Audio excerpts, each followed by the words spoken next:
MB নিউজৰ 2 বছৰীয়া কাৰ্যকাল সম্পূৰ্ণ হৈছে। এই বৰ্ষপূৰ্তি উপলক্ষে MB নিউজৰ প্ৰযোজক পৰিচালক সমূহ কাৰ্যকৰ্তাক মই ধন্যবাদ আৰু কৃতজ্ঞতা কৰিছোঁ।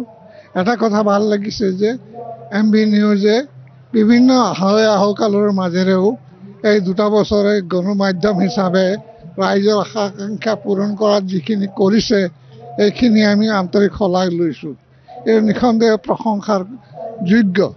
কিন্তু তদুপৰি আৰু কিছুমান কাম কৰিব লাগিব। আৰু বেছি সক্ৰিয়ভাৱে আমি বিভিন্নজনে লেখক শিল্পী আৰু গণমাধ্যমৰ যিসকল সাংবাদিক বন্ধু আছে আমি এটাই সমান সক্ৰিয়তাৰে কামখিনি কৰিব লাগিব।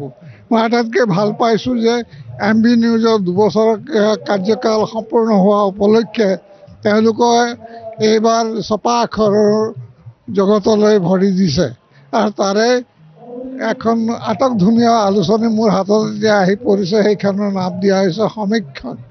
সমীক্ষণ মানে সমাজক বীক্ষণ, সমাজক বিভিন্ন চিত্ৰ বিভিন্ন দৃশ্য তুলি ধৰাৰ কথাটো, বিভিন্ন ভাৱ অনুভূতিৰ জগতখনক জোকাৰি তুলি ধৰাৰ কথাটো, তাৰ অন্তৰালত কি ধৰণৰ কথা কাম কৰি আছে এই গোটেইখিনি কথা খুব সুন্দৰভাৱে উপস্থাপন কৰিব পাৰিব বুলি সমীক্ষণক মই ইয়াৰ পৰা অভিনন্দন জনাইছোঁ আৰু আশা কৰিছোঁ যে দিগন্ত ওজাৰ দৰে এজন খুবেই মননশীল চিন্তাশীল লেখক, এজন তৰুণ বয়সত আমাতকৈ ডেকা অন্তত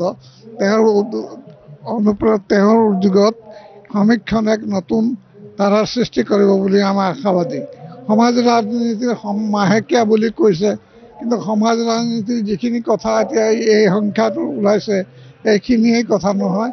আহিব ধৰা দিনবোৰত সমাজ ৰাজনীতিৰ যিবোৰ সমস্যাই দেখা দিছে আমাৰ সমাজ জীৱনত এই গোটেইখিনি কথা সততাৰে নিষ্ঠাৰে তুলি ধৰিব বুলি আশা কৰিলোঁ আৰু MB নিউজলৈ মোৰ বৈপ্লৱিক অভিনন্দন জনাই সামৰিছোঁ। ধন্যবাদ।